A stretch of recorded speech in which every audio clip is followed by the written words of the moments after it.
93.9 IFM.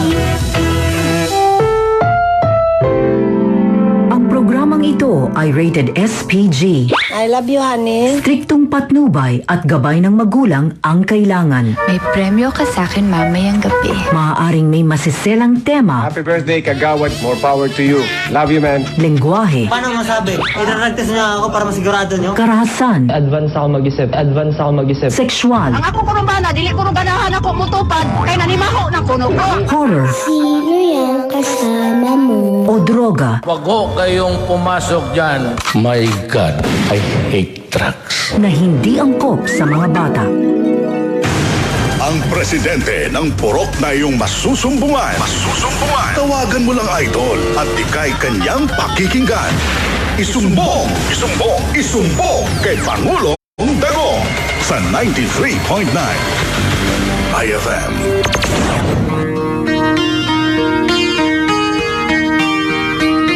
Mayong buntag, idol. Gisingin mo ko, Ate Chrissy. Nakatulog pala ako. Tito Bong! Hindi ka na naman nakapagkape. Ano ba yun? Tapos na ako nakapagkape. Nag-nature soya coffee ako. Doc, Remel Oy, kailan mo ba ako gawing endorser dyan? Nako, mukhang yung isa talagang nakapagkape to. Kasi Oo naman. ang fresh. Ang Halatang halata. pogi pa din niya. Pogi na, mabango pa. Ay nako, welcome na nga natin ang my loves ko. Pangulong Dagong!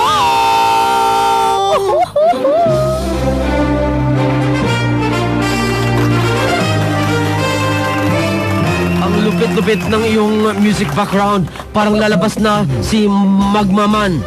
Oo nga, parang super Dagong. Excuse me lang, pang VIP lang yan. So if you are not VIP, then you shut up. Pero just take your seats. Maraming salamat. And Tito Bong and Ate Chrissy, magandang araw po sa inyong lahat. And most especially, You know! All the girls I love before.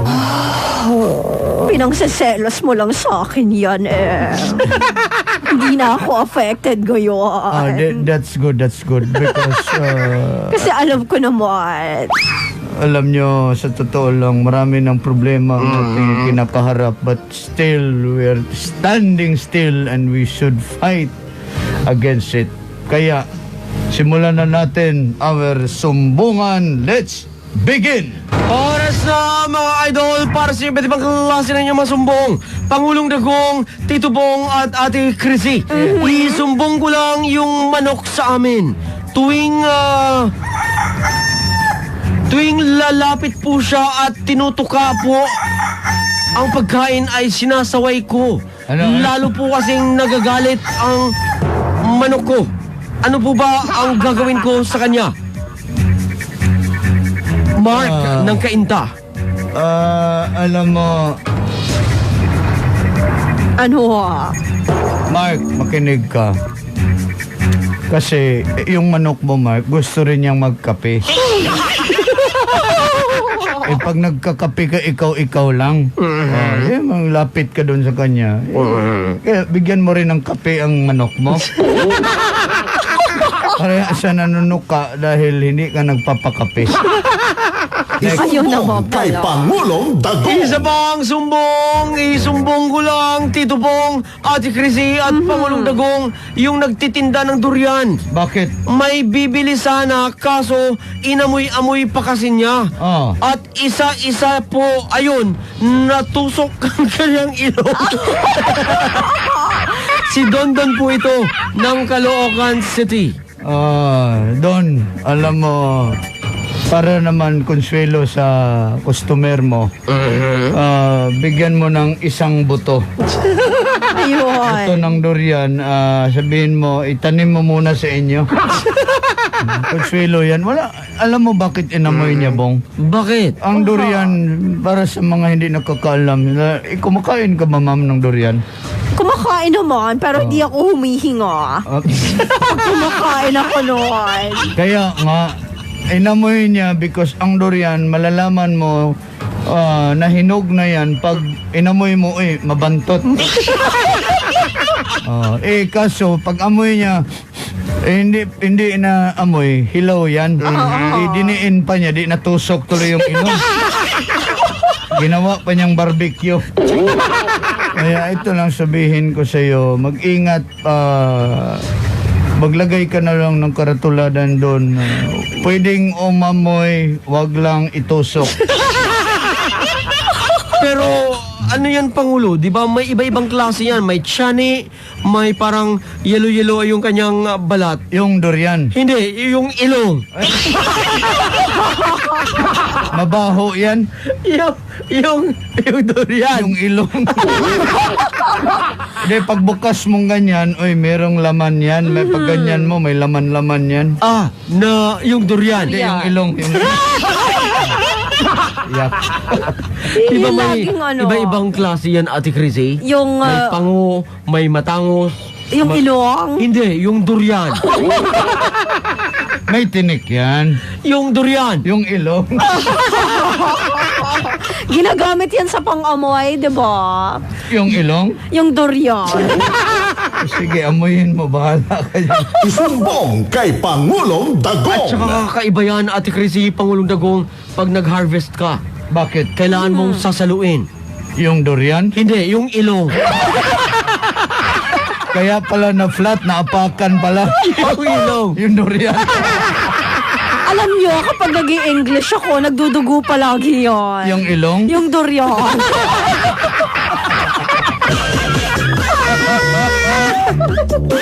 Okay, next. Dahil dyan, tuloy-tuloy tayo, Ate Chrissy. I-shoot mo na!